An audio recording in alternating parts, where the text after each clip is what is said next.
sakit, bengkak-bengkak hebat, Anda bisa memberikan OAINS dan glukokortikoid dosis rendah dalam jangka yang pendek.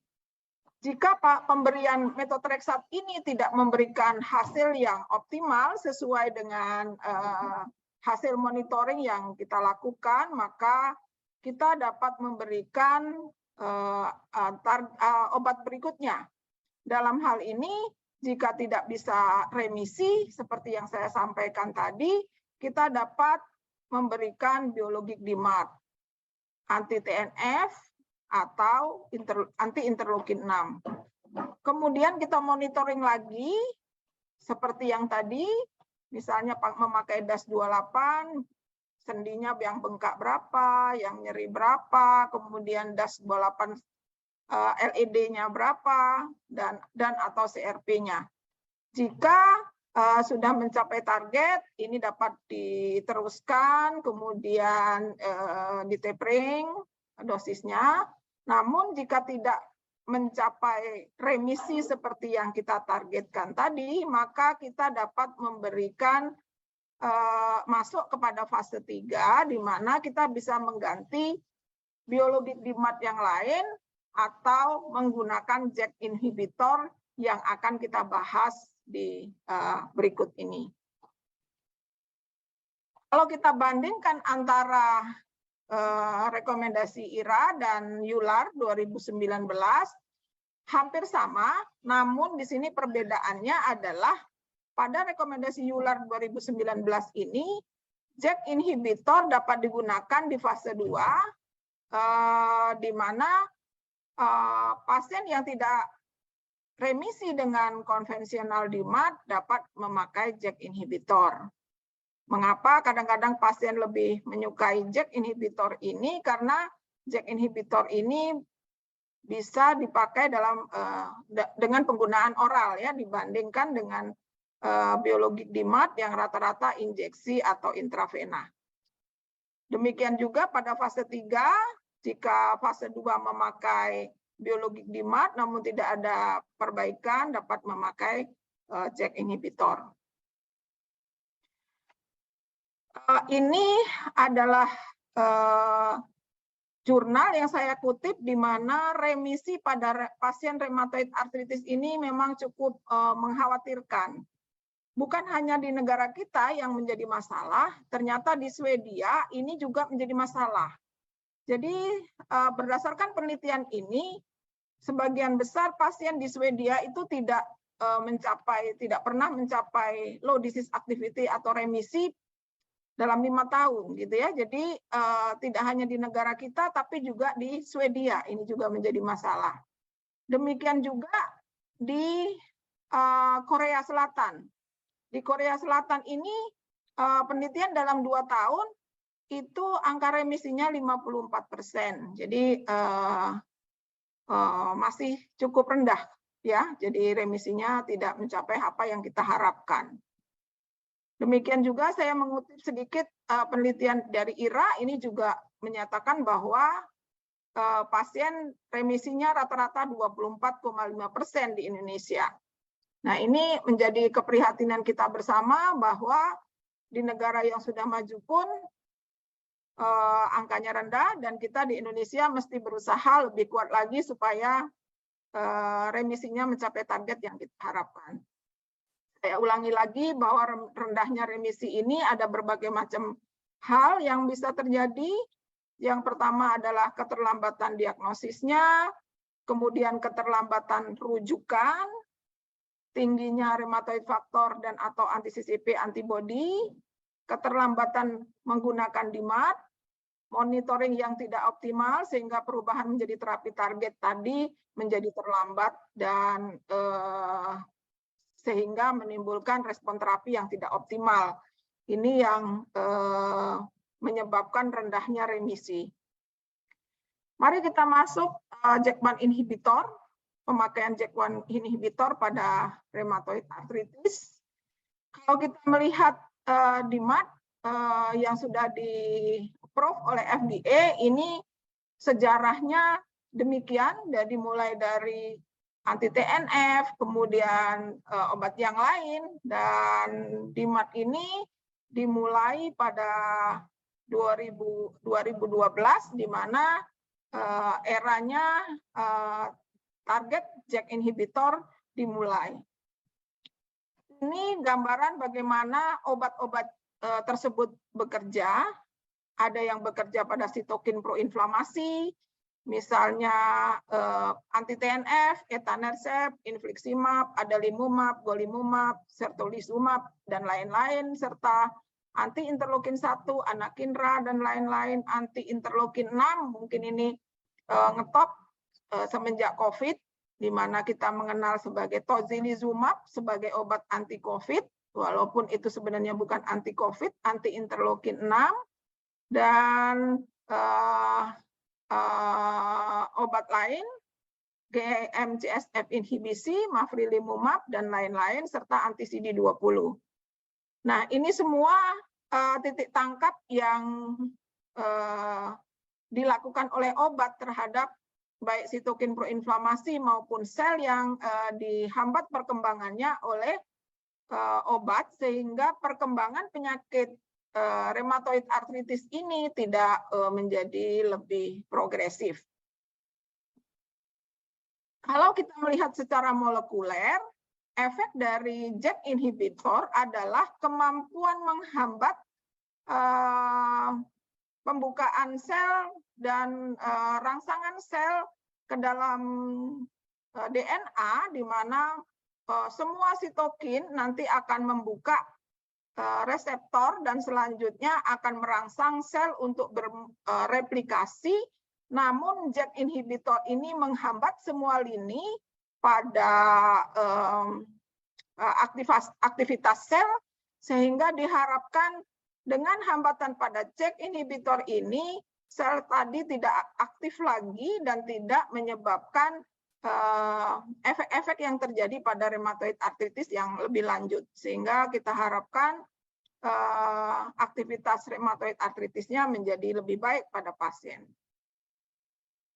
Ini adalah macam-macam JAK inhibitor, ada 5 JAK inhibitor yang sudah di-approve oleh FDA, dan perbedaannya adalah jumlah N yang ada pada formula dari JAK inhibitor tersebut.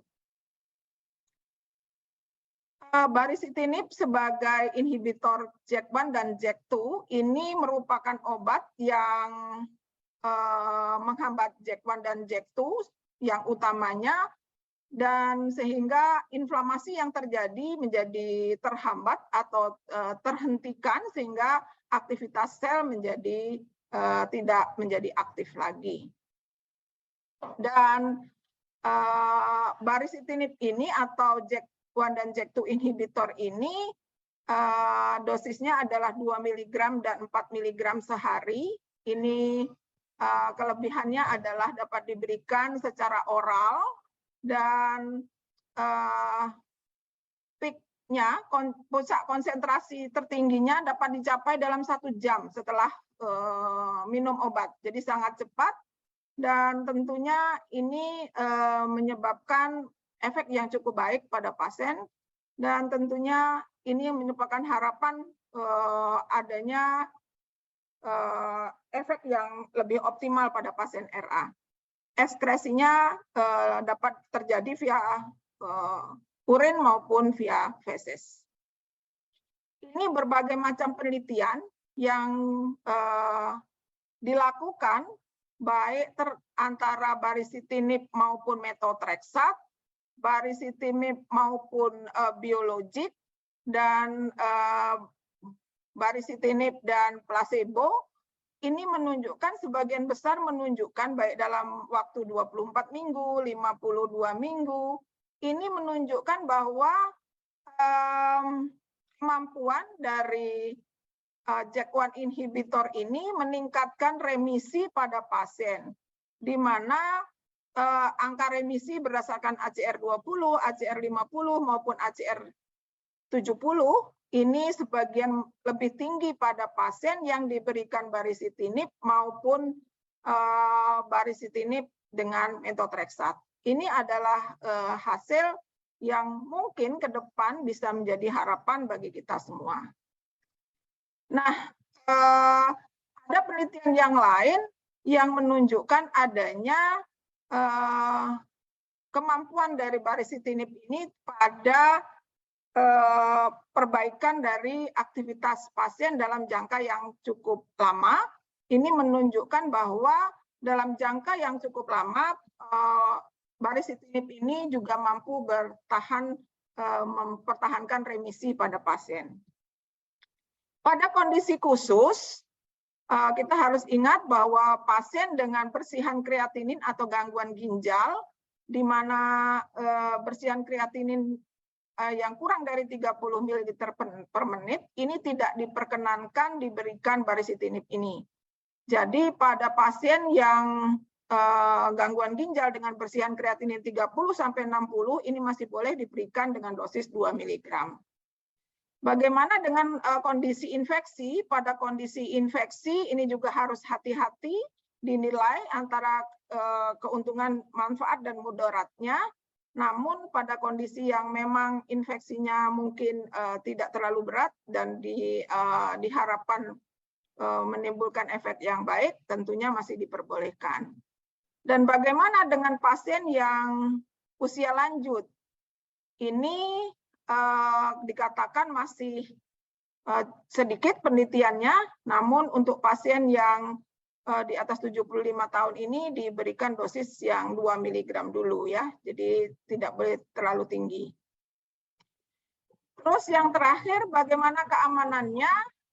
Kalau berdasarkan berbagai macam penelitian ini dikatakan bahwa baricitinib mempunyai keamanan yang hampir sama dengan placebo, di mana baik pun serious adverse event maupun malignansi, infeksi, dan diabetes, serta perforasi pada gastrointestinal, ini hampir sama dengan placebo, di angkanya baik baricitinib maupun placebo, ini menunjukkan hampir mirip kondisinya, baik di 24 minggu atau di fase yang lain. Ini pada pemakaian jangka panjang, efek sampingnya 5 tahun, 6 tahun, 7 tahun, dan 8,4 tahun, ini baricitinib dan placebo juga menunjukkan efek yang hampir sama. Mungkin terakhir, simpulan dari saya bahwa tata laksana yang tepat dan optimal pasien rheumatoid arthritis sangat penting dalam mencapai target terapi, kemudian monitoring yang intensif dan pemilihan regimen yang tepat perlu dilakukan pada kondisi tertentu. JAK1 inhibitor merupakan obat yang menjanjikan sebagai terapi target dalam tata laksana rheumatoid arthritis, dan penelitian sebelumnya menunjukkan hasil baik dalam mencapai remisi dan mempertahankan remisi pada pemberian JAK1 inhibitor dibandingkan konvensional DMARD maupun biologik DMARD.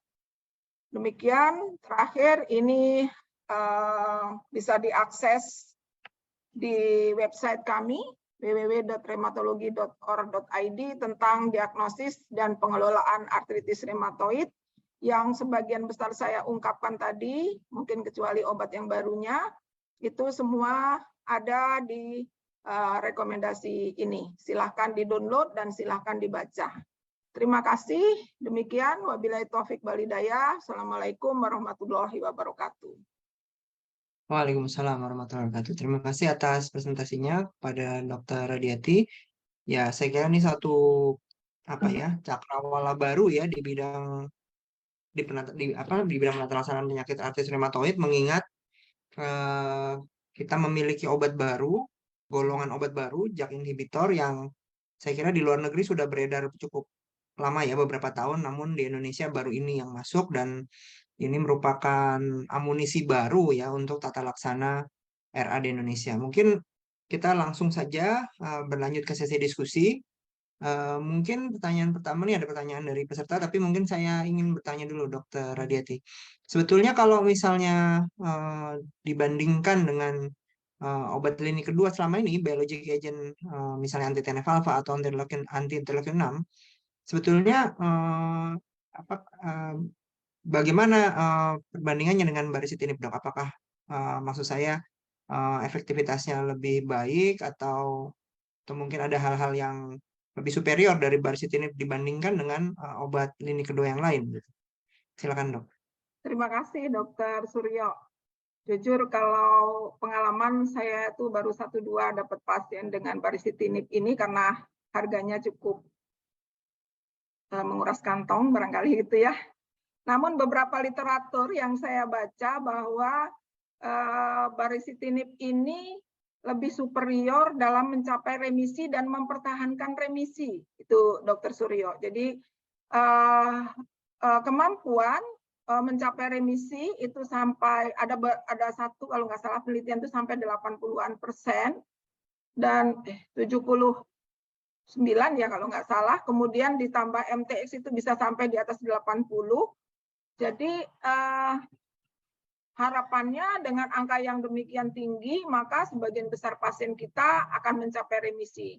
Dan kemudian kita mengetahui bahwa dengan pemberian biologik DMARD, kadang-kadang pasien itu ada fase bosan untuk disuntik. Nah itu memang kadang-kadang dok, saya nggak mau lagi dok disuntik dok, capek banget gitu ya. Jadi itu akan menurunkan angka remisi, belum lagi masalah asuransi. Kadang-kadang asuransi tidak lagi mengcover setelah pemberian sekian kali, itu jadi masalah juga. Itu barangkali itu akan menjadikan harapan baru karena baricitinib ini dikatakan mampu mempertahankan remisi, bahkan penelitian yang terakhir sampai 8,4 tahun. Mungkin itu harapan kita ya, apalagi kalau dia ini masuk PNPK nanti seperti anti-interleukin 6, barangkali ada harapan akhir dari amunisi yang kita punya sebagai rheumatologis di PPK 3. Mungkin demikian Dr. Suryo. Ya, terima kasih Dokter Aditi. Mungkin karena ini audiensnya mix ya, jadi tapi pada dasarnya pengobatan RA tentu saja tidak langsung ke lini kedua biologic agent atau apalagi lini ketiga seperti JAK inhibitor ini lini kedua, lini ketiga gitu ya. Tentu kita dalam menata laksana RA masih harus selalu mencoba atau memberikan penata laksana lini pertama dulu dengan obat methotrexate yang saya kira bahkan di PPK 2 seharusnya sudah bisa diberikan. Baru kalau tidak respon kita beralih ke lini kedua bisa kombinasi obat oral maupun biologic agent atau JAK inhibitor ini ya dok. Ya, jadi mungkin saya ya, tambah sedikit bahwa saya berharap sekali bahwa obat methotrexate ini tidak kosong Bu Eva di PPK 2 sehingga tidak menyulitkan pasien. Kemudian saya berharap sekali bahwa setelah acara ini teman sejawat di PPK 2 maupun PPK 1 Anda harus teliti dalam mendiagnosis rheumatoid arthritis. Begitu Anda mendiagnosis rheumatoid arthritis, jangan kasih pilihan lain. Pilihannya adalah DMARD. Dalam hal ini, kalau sesuai rekomendasi yang saya ungkapkan tadi, yang pertama Anda harus kasih adalah methotrexate, kecuali ada kontraindikasi. Kontraindikasinya tentunya kalau ada infeksi yang berat, kemudian ada gangguan hepar, dan lain-lain yang mungkin bisa dibaca kontraindikasi pemakaian DMARD. Jadi berharap setelah ada acara ini, sejawat dan juga para pemerhati artritis memahami bahwa bagi kita semua mendiagnosis dini, kemudian memberikan terapi DMARD secara dini, itu merupakan harapan bagi pasien untuk mencapai remisi yang sesegera mungkin. Mungkin demikian, Dr. Suryo. Ya, terima kasih dok.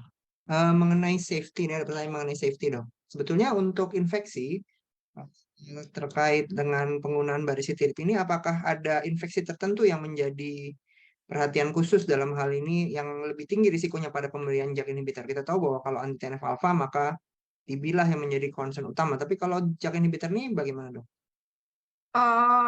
Saya mencoba mencari literatur Dr. Surya, tapi pada prinsipnya sama seperti biologic agent. Ini karena nanti blockingnya adalah semua JAK yang ada di dalam sel. Jadi justru tidak hanya satu sitokin yang akan menjadi hal utamanya adalah semua sitokin. Jadi semua lini sitokin itu akan diblok melalui JAK-nya, sehingga tentunya hampir sama dengan biologic agent yang lain. Pemakaian tadi sudah saya utarakan, pemakaian pada kondisi infeksi juga harus sangat hati-hati, dan kalau bisa tidak, ya seharusnya tidak, karena setelah di blocking jacknya semua, tentunya kemampuan melawan infeksi akan menjadi sangat rendah, sehingga resikonya menjadi lebih tinggi, infeksi akan menjadi meluas, dan lain sebagainya. Mungkin saya sarankan konsul ke rheumatologis. Mungkin demikian, Dr. Suryo. Ya, terima kasih Dokter Radiati. Mungkin ini juga satu pesan penting ya, bahwa pada dasarnya pemberian obat-obat baik yang konvensional, apalagi yang biologic maupun yang targeted seperti ini memang meningkatkan risiko infeksi, sehingga memang pada saat penggunaan awalnya harus hati-hati atau mungkin harus di screening dulu, dan mungkin ada hal-hal tertentu yang perlu dilakukan ya sebelum pemberian obat ini, misalnya vaksinasi misalnya. Ya, Ya.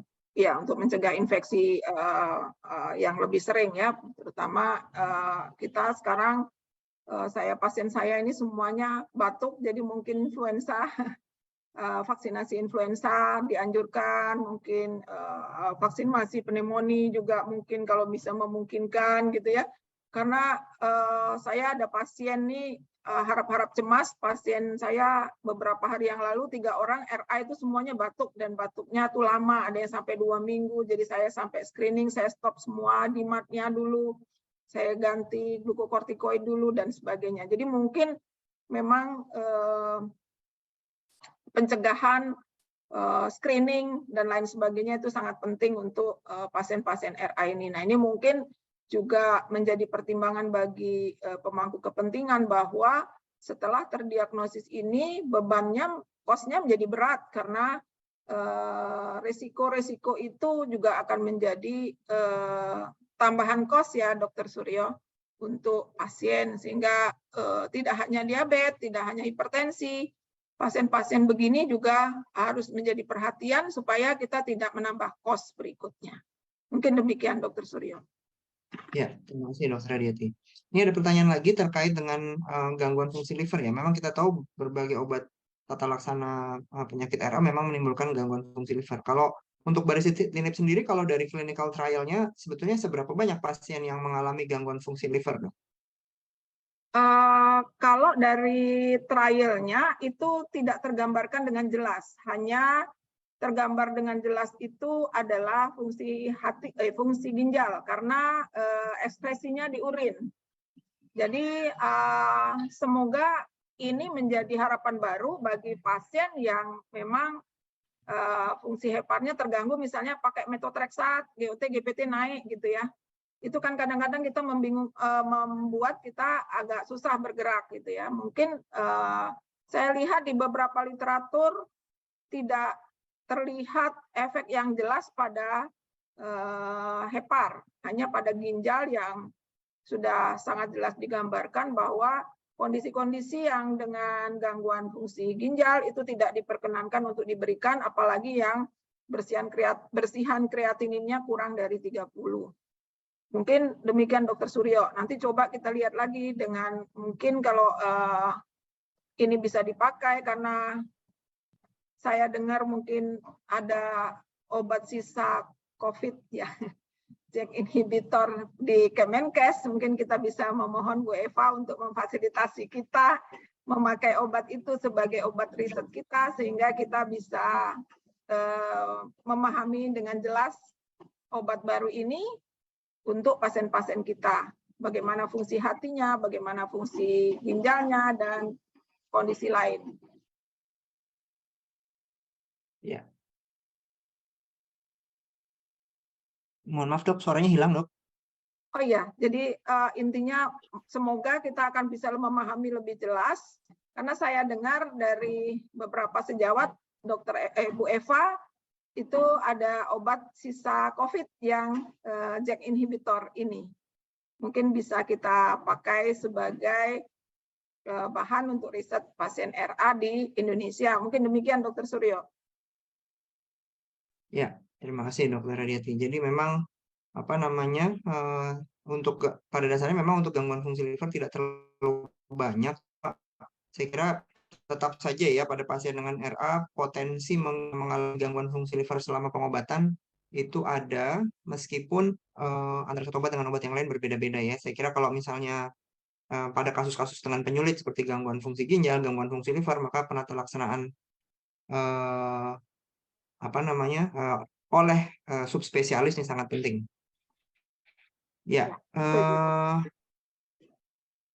ya mungkin ada juga tadi ya terkait pertanyaan soal biaya ya. Pada dasarnya memang karena ini obat baru, tentu tidak bisa langsung masuk ke formularium nasional ya, walaupun memang ke depan harapannya bisa masuk. Namun demikian memang kalau terkait dengan biaya, mungkin tadi ada pertanyaan ya, kira-kira kisaran biayanya berapa ini dok? Ya untuk obat ini ya.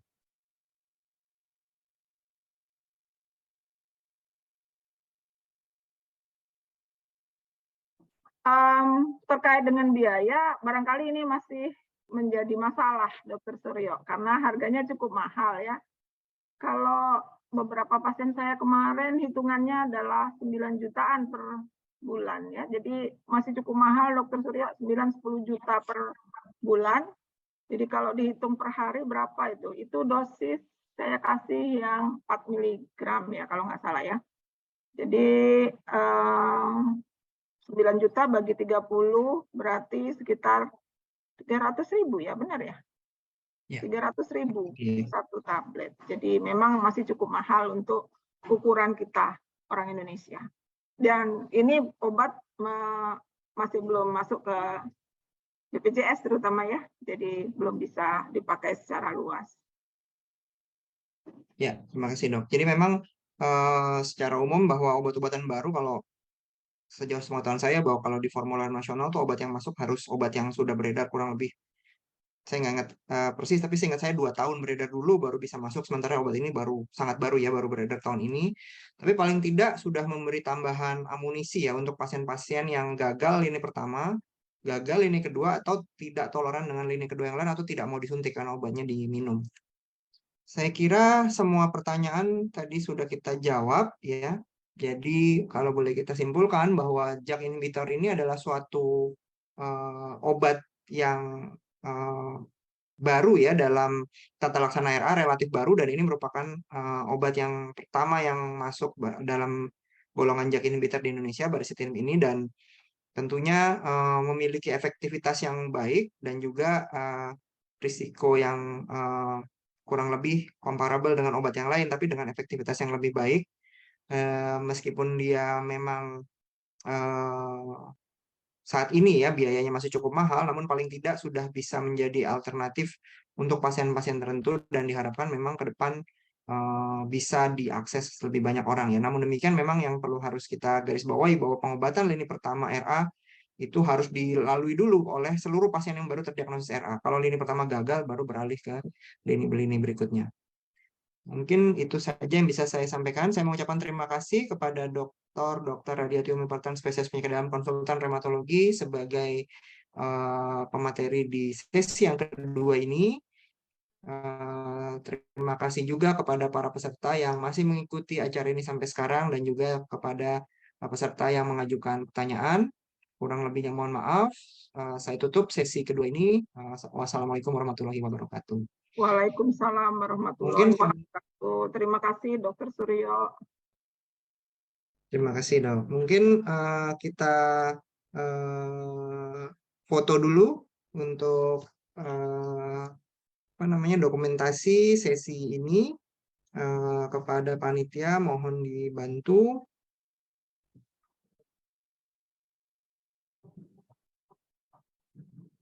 Ya, mungkin boleh diberikan aba-aba. Ini dok, untuk memandu foto, mohon dinyalakan videonya. Oke, dalam hitungan 3, 2, 1. Baik, sekali lagi, mungkin beda gaya sedikit. 3, 2, 1. Baik, terima kasih. Terima kasih Dokter Suryo, terima kasih panitia. Terima kasih dok. Ya, dengan selesainya presentasi dan diskusi baik sesi pertama maupun sesi kedua, kita sudah sampai di akhir acara Seminar Nasional Peringatan World Arthritis Day 2022 dengan tema Wujudkan Sendi Sehat bersama IRA. Mungkin berikutnya akan ada acara lain. Dalam hal ini adalah latihan yoga. Untuk itu saya menutup sesi diskusi sesi 1 dan 2 ini. Terima kasih. Assalamualaikum warahmatullahi wabarakatuh. Selanjutnya saya serahkan acara ini kembali kepada MC Dr. Harjuli. Silakan, Dok. Terima kasih Dr. Surya dan para pembicara atas materinya yang sangat menarik dan diskusinya yang sangat menarik. Baiklah, seperti yang telah kita janjikan di awal, kalau tadi kita sudah masuk ke dalam sesi-sesi diskusi yang cukup serius, seperti spoiler di awal, kita akan relaksasi bersama teman-teman dari komunitas Sahara. Kita akan yoga bersama. Namun, sebelum acara saya serahkan kepada Bu Hilda, izinkan saya sebagai MC pada hari ini untuk undur diri. Terima kasih atas partisipasi peserta yang saat ini masih setia untuk mengikuti acara ini hingga sampai saat ini. Dan kemudian kami ucapkan terima kasih juga kepada sponsor kita pada hari ini, yaitu Zalik Pharma.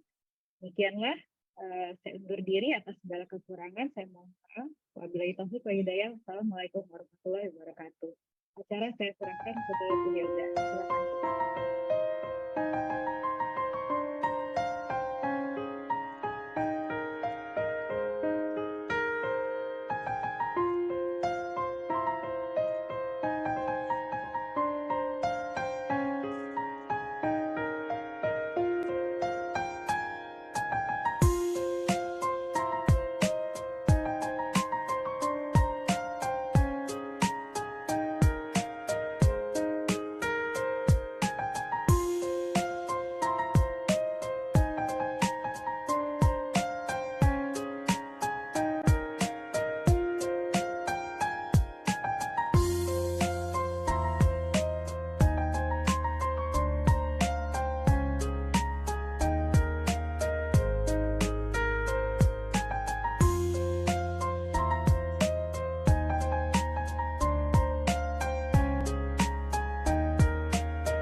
Mungkin sambil menunggu Bu Hilda bersiap-siap terlebih dahulu, kita akan saksikan video dari sponsor.